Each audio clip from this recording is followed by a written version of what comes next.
was playing in a 5-player group in college with a guy that wanted to make a blind wizard who relied on their bird familiar for sight. However, he was also constantly telling his bird to give other players the help action, essentially giving the martial characters on-demand advantage.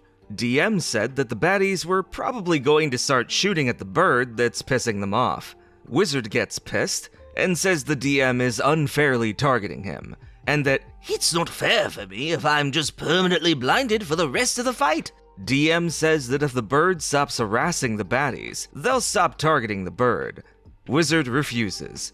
Bird dies. Wizard is blind the rest of the encounter, and sulks like a baby. Maybe don't put your only pair of eyes in horrible, terrible danger. Unfairly targeting the player? Yeah, I don't think so. The DM is totally justified for having their enemies go after that bird, especially if the little bastard's constantly trying to pluck out their eyeballs. But they're also justified mechanically, because unless you're playing with flanking rules, on-demand advantage on your allies' attack rolls is going to be hard to come by. And once your DM's bad guys start to realize what's happening, don't be shocked when you have to confront the consequences of your own actions. That is, unless you're the kind of player that haunts the dreams of their dungeon master by constantly insisting on playing the version of Kobold that still has pack tactics as a feature. And to that player, I will say, keep yourself safe. Despite this player's faults, I will say I do personally really like the idea of a gimmick like this for a player character. It gives a unique benefit at an interesting cost to have to play around, similar to traits in Fallout New Vegas. And it's also a really cool fantasy way of providing representation to a heroic character who's also blind, which is pretty badass. It's just a shame that this player wanted to use something cool like this just as an excuse to be a whiny, power gaming munchkin. My name is Jacob Crowe, and welcome to the Crowe's Perch. We're in between finding ways to fly in a combat wheelchair without getting 10,000 angry nerds crying about it in the comment section. I gather alongside my murder of crows, not into tales of valor or glory, but of horror and despair. In our next story, we're going to be talking about something that has been plaguing your Google search results, that has infested your eyes with images of malformed hands with far too many fingers, that has brought forth the 4 horsemen of the apocalypse, and videos of Will Smith being eaten by spaghetti. I am, of course, speaking of, though I dare not speak its name in polite company, AI art. Now, look, I don't think I have a controversial opinion on AI art, so at the risk of being beheaded, I'm going to share it. I think it can be funny. I think it's better when it's not something that is taken seriously, or used as a placeholder, or even used for storyboarding.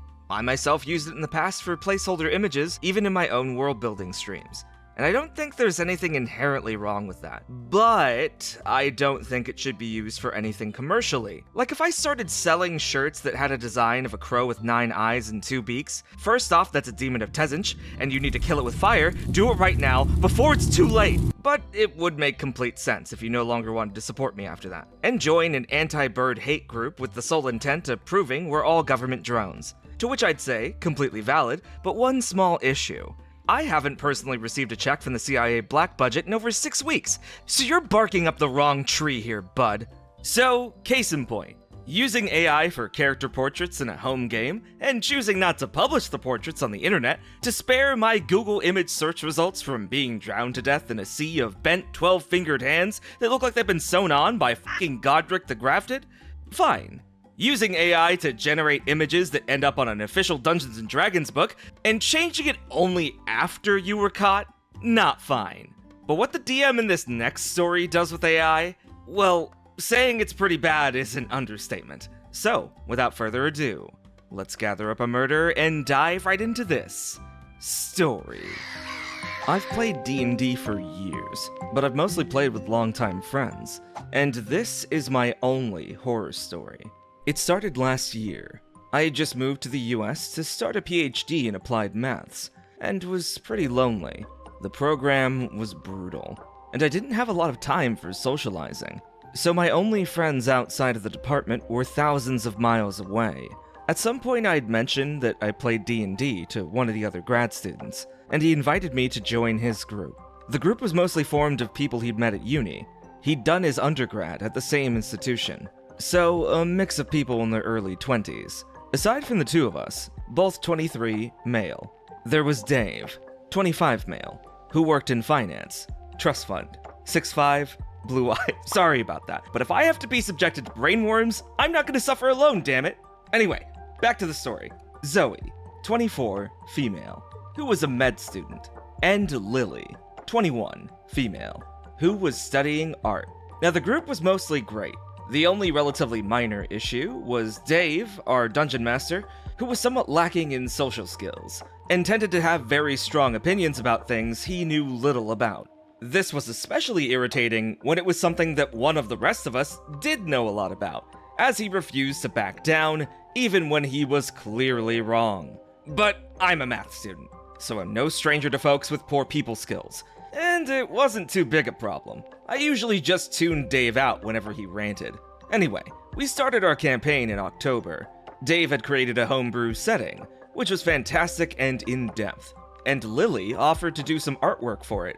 So over the course of the next couple of months, she did character portraits, a few landscapes, and even did a painting of a few of the big battles. All of the art was really, really good, and it made the campaign so much better. I have one of the battle paintings hung up in my flat. Around Thanksgiving time, though, Lily's workload picked up, so she had to stop doing art for us. None of the rest of us had any artistic talent, unless you can count painting 40k miniatures, so we had to use stock pictures for new PCs. At some point, though, Dave taught himself how to use generative AI, and decided to make a bunch of new portraits for us.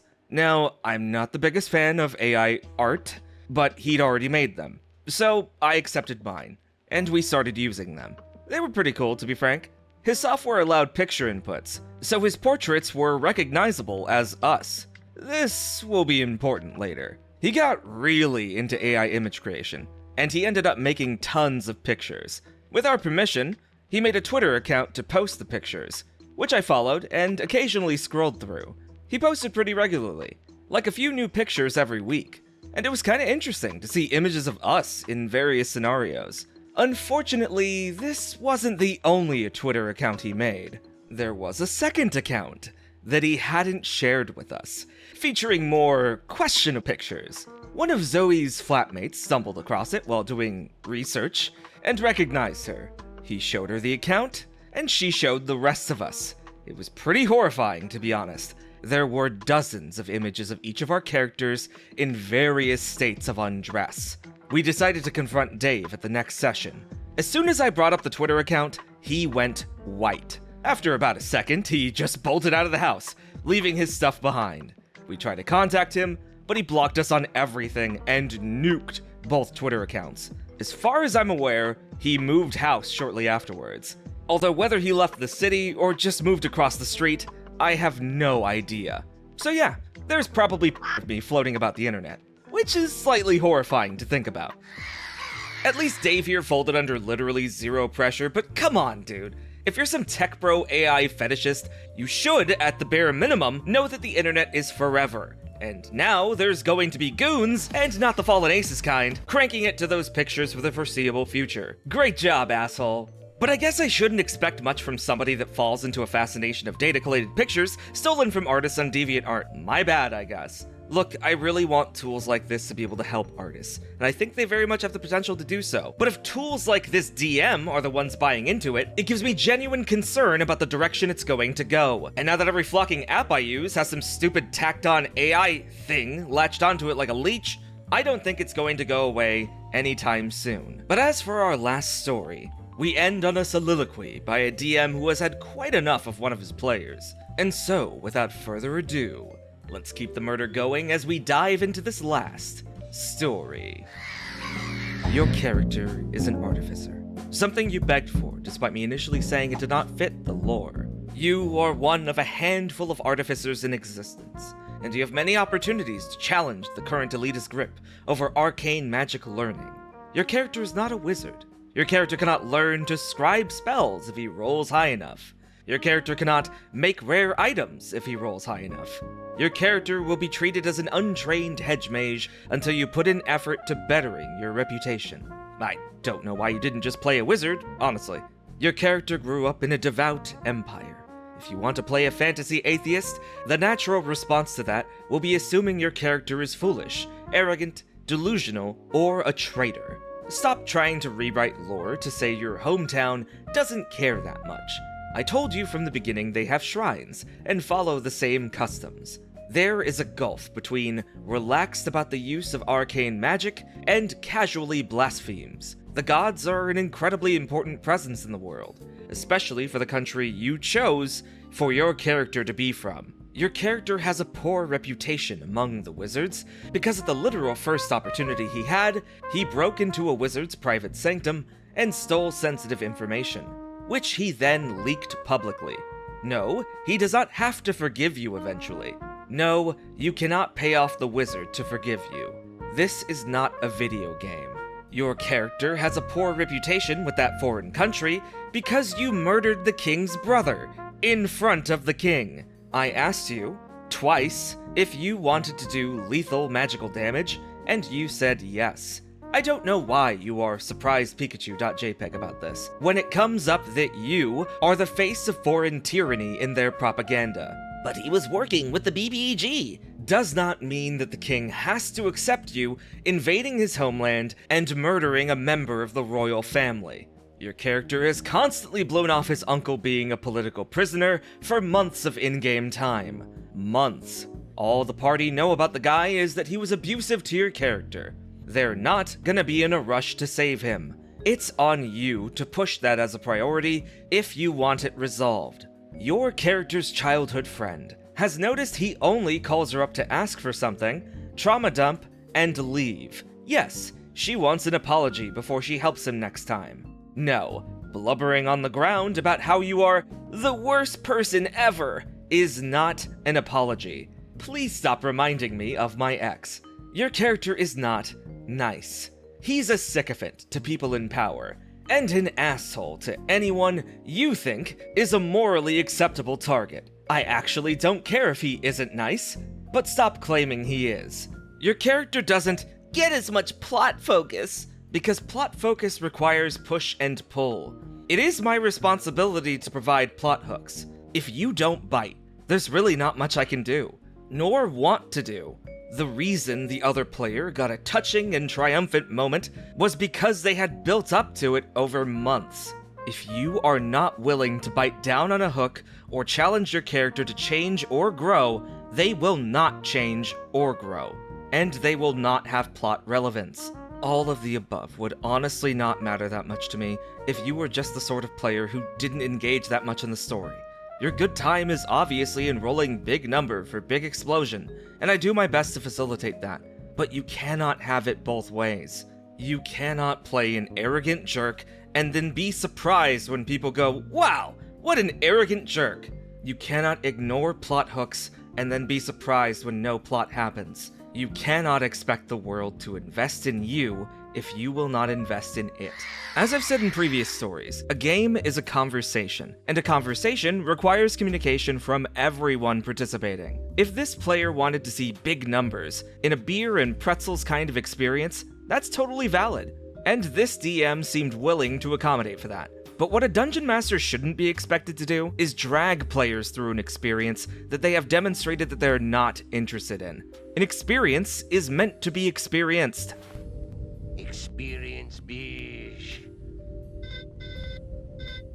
Which means you as a player have an obligation to participate and ask questions. Like, come on, help your DM out a little bit. Being a dungeon master is hard.